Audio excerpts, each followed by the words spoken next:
We got some stuff to get into today, boys. We're talking the all-new nascent Nilhammer thing going on in the game. Blizzard released some hotfixes on this thing, so if you were kind of farming some of this shit, drop rates have changed. Also, a retroactive change to the tanking changes, so Blizzard trying to counteract some of the stuff going on in the game. Enough intro, let's just get into this shit. So we now have the nascent Nilhammer, that's right, or I should say the Ascendant Hammer can now be fully built out this week post-reset, which means you can now do even more to collect and build out your trinkets and weapons. That's right, so your trinkets and weapons can now be upgraded to a new Ascendant track. So that Ascendant track will essentially mean your hero track gear, if it's maxed out at 6 of 6, can now be taken 9 item levels higher, basically into myth track item level territory, and it'll now become an Ascendant heroic track item. Save for myth track, if you've maxed out your myth track item at a 6 of 6, you can now go 9 item levels higher than that and take your item to the myth, or I should say Ascendant myth track. That's right, going 9 item levels higher is basically the highest item level possible right now. So yeah, pumping that shit up with these new things is important. How do you collect it? How do you do it? We're going to talk a little bit about that. Players will need 5 of these new Ascendant Void, or I should say Ascendant Void shards to create an Ascendant Void Core, which will allow you to upgrade any item capped at Heroic or Myth track that is, or crafted. So crafted items this also works on. A little bit, I'll give you a little bit of news on the crafted items. There were some issues before, but we'll talk about that.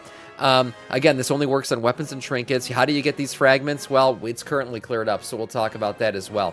The Nascent Nilhammer quest. Okay, so what you're going to do, this is what some of you have already done.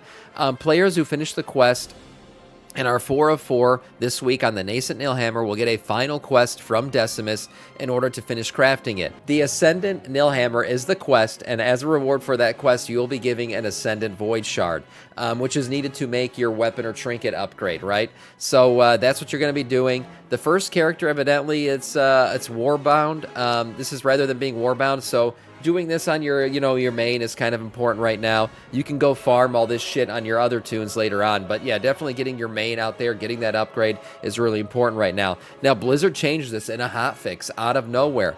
They have changed this to do a 100% drop rate. Yeah, so later, this was the blue post here. Later in the day, tomorrow, May 13th, we intend to deploy a hotfix that adjusts the Ascendant Void Shards drop rate.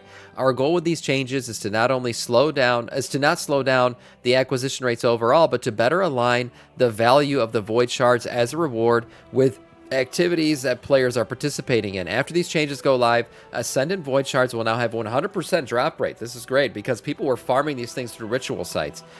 If you're doing heroic or mythic raid kills, mythic plus 10 or higher with no cap, delves tier 11 or higher, and then Nightmare Prey Champion gearboxes. So there you go. These are the ways to get 100% drop rates on these things.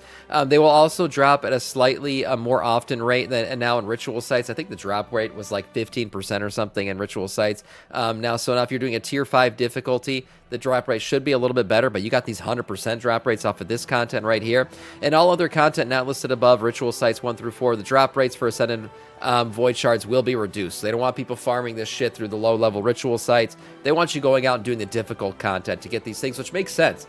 You're essentially pumping your item level up to the highest possible for a heroic or myth track item level. You should probably be doing some of the highest level content in the game, too. So, also, players can now use Ascendant Void Cores on crafted gear. You're probably saying, well, Sam, what the fuck? Of course, that was a thing. No, it wasn't a thing.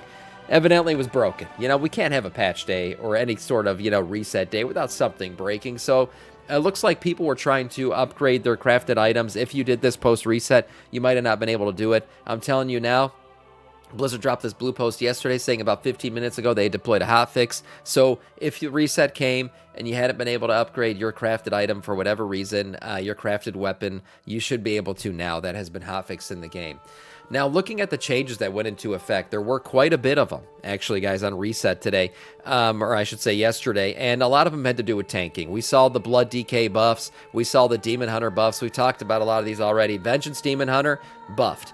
Blood DK, buffed. Guardian Druid, got a little bit of a nerf, okay? But Guardian Druid, if you haven't seen, went absolutely fucking ham, okay? Blizzard buffed their Thrash not too long ago, and they basically been thrashing every freaking, you know, cunt around in the game right now. Just literally slashing and thrashing absolutely everything, pumping out numbers that are bigger than any DPS can put out.